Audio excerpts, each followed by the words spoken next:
Film की शुरुआत में हम रिच और हेली को देखते हैं जो वेस्ट वर्जीनिया के जंगल में रॉक क्लाइंबिंग कर रहे थे। रिच ऊपर पहुंचता है और हेली उसे खुद को ऊपर खींचने बोलती है, लेकिन अचानक रिच को कोई मारकर नीचे फेंकता है। फिर वो हेली को तेजी से ऊपर खींचने लगता है, लेकिन हेली अपनी रस्सी काटकर नीचे गिर जाती है और कार की तरफ भागने लगती है। उसका पैर एक बार्ब वायर में फंसता है और उसे कोई जंगल में खींच लेता है। 3 दिन बाद मेडिकल स्टूडेंट क्रिस ट्रैफिक में फंसा होता है।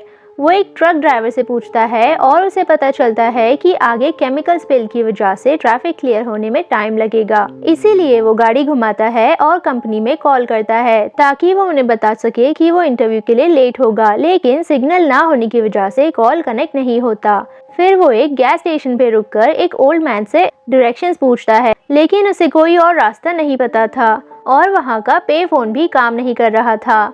फिर क्रिस एक मैप चेक करता है और उसमें मार्क किए गए रास्ते से आगे बढ़ता है। रास्ते में वो एक साइन बोर्ड देखता है जिसपे बेयर माउंटेन रोड लिखा था। आगे उसका एक्सीडेंट होता है कुछ यंगस्टर्स की कार के साथ जो कैंपिंग ट्रिप के लिए आए थे। वो सब कार से उतरकर क्रिस को चेक करते हैं। वैसे क्रिस तो ठीक था, लेकिन उसकी कार खराब हो गई थी और यंगस्टर्स की कार को किसी ने जानबूझकर पंक्चर किया था। वो सब डिसाइड करते हैं कि एवन और फ्रांसिन वहीं रुककर सामान का ध्यान रखेंगे और ग्रुप के बाकी लोग हेल्प के लिए आगे बढ़ते हैं। कुछ दूर उन्हें एक कैंप फायर दिखता है और वो हेल्प के लिए पुकारते हैं, लेकिन उन्हें कोई जवाब नहीं मिलता। इसीलिए वो सब आगे बढ़ते हैं।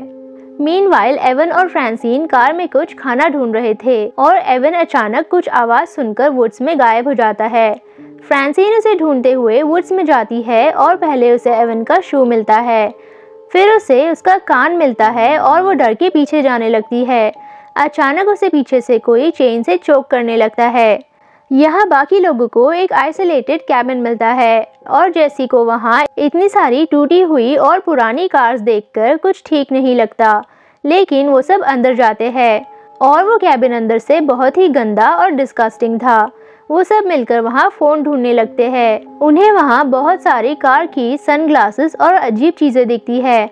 उन्हें वहाँ फोन तो नहीं मिलता, लेकिन वो जो वहाँ देखते हैं वो देखने के बाद उनके होश उड़ जाते हैं। वहाँ बड़े बड़े जार्स में ह्यूमन ऑर्गन्स रखे थे, जैसे दांत, उंगलियां और दूसरे बॉडी पार्ट्स। ये सब देखने के बाद वो वहाँ से जल्दी से बाहर निकलने लगते हैं, लेकिन इससे पहले कि वो वहाँ से निकलते एक ट्रक वहाँ आता है जिसमें 3 कैनिबल्स, सॉ टूथ, 1 आई और 3 फिंगर थे। उन्हें देखकर वो सब जल्दी से यहाँ वहाँ छुप जाते हैं। एक कैनिबल फ्रांसिन की बॉडी को नीचे ड्रॉप करता है और जेसी एंड क्रिस उसकी बॉडी देखते हैं। तभी बुलेट नीचे गिरती है और कैनिबल उसे ढूंढने लगता है। लकीली वो दोनों पकड़े नहीं जाते। कार्ली और स्कॉट जो एक रूम में छुपे थे, की होल से फ्रांसिन की बॉडी को कटते और खाते हुए देखते हैं। जब कैनिबल सो जाते हैं वो सब बाहर निकल के धीरे से एक एक करके वहाँ से निकलते हैं और क्रिस दरवाजे की स्प्रिंग को पकड़ता है ताकि आवाज ना हो और उसके हाथ से खून निकलने लगता है। तभी क्रिस देखता है एक कैनिबल उन्हें देख रहा था। वो सब तेजी से हिल की तरफ भागते हैं और वो देखते हैं तीनों कैनिबल्स अपनी ट्रक में उनके पीछे आ रहे थे। वो सब भागते भागते एक जगह आते हैं जहाँ पिछले विक्टिम्स की कार्स थी और उस पे बहुत सारा खून भी लगा था। वो सब कार के पीछे छुप जाते हैं और स्कॉट कहता है कि कोई एक उन सबको डिस्ट्रैक्ट करे ताकि बाकी वहाँ से भाग सके।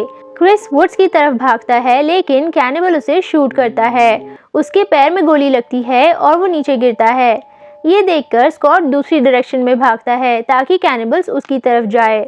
जैसे ही तीनों कैनिबल्स स्कॉट के पीछे जाते हैं, जेसी और कार्ली क्रिस की हेल्प करते हैं। फिर वो तीनों एक ट्रक में बैठते हैं और स्कॉट की हेल्प करने जाते हैं। स्कॉट उन्हें देखता है और उनकी तरफ आने लगता है, लेकिन वो उन तक पहुंचता इससे पहले कैनिबल उसे एरो से शूट करता है। उन सबके सामने स्कॉट भी मर जाता है। ये देखकर जेसी बहुत रोने लगती है और वो वहाँ से निकलते हैं। कुछ दूर जाकर उनकी ट्रक मिट्टी में फंस जाती है और उन्हें पैदल ही आगे बढ़ना पड़ता है।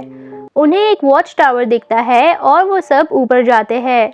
उन्हें ऊपर से ना कोई घर दिखता है ना कोई रोड। जेसी को फर्स्ट एड किट मिलता है और वो क्रिस की हेल्प करती है। कार्ली को एक पुराना रेडियो मिलता है और जेसी किसी को कांटेक्ट करने की कोशिश करती है। तभी क्रिस कैनिबल्स को देखता है और वो सब चुप हो जाते हैं। कैनिबल्स वहां से जाने लगते हैं, लेकिन तभी रेडियो ऑन हो जाता है और आवाज सुनकर वो सब ऊपर आने लगते हैं। जेसी रेडियो पर किसी को बताती है कि उनका लोकेशन उन्हें नहीं पता और किलर्स उनके पीछे पड़े हैं। क्रिस और जेसी दरवाजा लॉक करते हैं और अचानक सब कुछ शांत हो जाता है। अचानक वो धुआं देखते हैं और उन्हें रियलाइज होता है कैनिबल्स ने टावर में आग लगा दी है। उनके पास दूसरा रास्ता ना होने की वजह से वो तीनों पेड़ों पे जंप करते हैं। नीचे से कैनिबल्स उन पर एरो शूट करते हैं, फिर भी किसी तरह से क्रिस और जेसी एक पेड़ के पास छुप जाते हैं। लेकिन कार्ली डर रही थी और वो पीछे जाने लगती है। जैसे ही वो पेड़ के पास आती है, थ्री फिंगर उसके फेस पे कुल्हाड़ी मार के उसे नीचे फेंक देता है। अब वो क्रिस और जेसी को ढूंढने लगता है। जेसी उसे अपनी तरफ ल्योर करती है और जैसे ही वो उसकी तरफ आता है, क्रिस एक ब्रांच से उसे मार के नीचे गिरा देता है और मौके का फायदा उठा के क्रिस और जेसी एक केव में छुप जाते हैं। सुबह होते ही दोनों वहां से बाहर निकल के रास्ता ढूंढने लगते हैं और उन्हें रास्ता मिल भी जाता है। लेकिन तभी कैनिबल्स उन पे पीछे से अटैक करते हैं और क्रिस नीचे गिर जाता है। कैनिबल्स जेसी को अपने साथ ले जाते हैं और क्रिस कुछ नहीं कर पाता। तभी क्रिस को एक पुलिस कार दिखती है और वो जल्दी से नीचे जाकर उसे रोकता है। ऑफिसर उसे पूछता है क्या उसने ही वॉच टावर से उसे कॉल किया था और क्रिस उसे बताता है कि उन्हें कैनिबल्स हंट कर रहे हैं। अचानक कैनिबल ऑफिसर को एरो से मार देता है। क्रिस जल्दी से कार में बैठता है, लेकिन अंदर चाबी नहीं थी, इसीलिए वो कार के नीचे छुप जाता है। कैनिबल वहां आता है और नीचे से चाबी उठाता है। फिर वो क्रिस को ढूंढता है, लेकिन क्रिस ऑलरेडी वुड्स में छुप गया था। वो ऑफिसर की बॉडी को कार में डालता है और कार स्टार्ट करता है।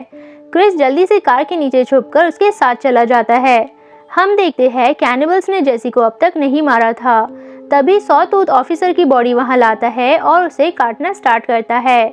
अचानक दरवाजे में आग लग जाती है और क्रिस गाड़ी सीधा अंदर लाता है। एक कैनिबल को उड़ाने के बाद वो दूसरे कैनिबल से फाइट करता है और उसे चेस्ट में स्टैब कर देता है। फिर वो जेसी को फ्री करता है, लेकिन तभी कैनिबल उस पर अटैक करता है और वो क्रिस को चोक करके मारने वाला था, लेकिन जेसी फ्री होकर एरो से कैनिबल को मारती है। वो दोनों मिलकर कैनिबल से लड़ते हैं और क्रिस बताता है कि गन में सिर्फ एक ही बुलेट है। वो देखते हैं कैनिबल्स अब भी जिंदा है और वो बाहर आकर कैबिन उड़ा देते हैं। इसके बाद वो कैनिबल्स की ट्रक में गैस स्टेशन आते हैं। ओल्ड मैन उन्हें देखकर जल्दी से छुप जाता है। क्रिस ट्रक से बाहर निकलकर मैप अपने साथ ले जाता है ताकि कोई और रॉन्ग टर्न ना ले और मरने से बच जाए।